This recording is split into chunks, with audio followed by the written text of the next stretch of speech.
inagoo ah ururada IDA, SWDC, SWA, SIDO, SCSC, ururada bulshada ee ku ra'yiga ah iyo inta danaysa wanaagga Soomaalida waxay fariin u dirayaan madaxda qaranka iyagoo dareensiinaya walwalka ay ka qabaan xaaladda siyaasadeed ee murugsan. Wadanku wuxuu soo maray marxalado kala duwan oo aad u adag, haddase wuxuu dalka ku socdaa soo kabsi wanaagsan. Sidaas daraadeed, ururada bulshada isku ra'yiga ee kor ku xusan waxay kula talinayaan madaxda qaranka arrimaha hoos ku qoran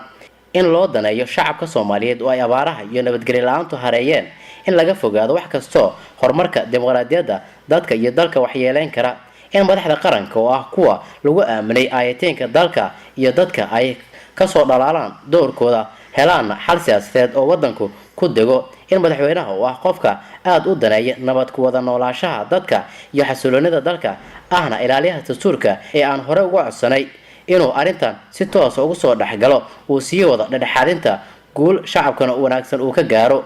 in la soo dhaweeyo lana qadariyo samwadayaasha ku howlan dhexdhexaadinta iyo xasilinta xaaladaha cakiran. Ugu dambeyntii, ururadu waxay ummadda Soomaaliyeed ka dalbanayaan in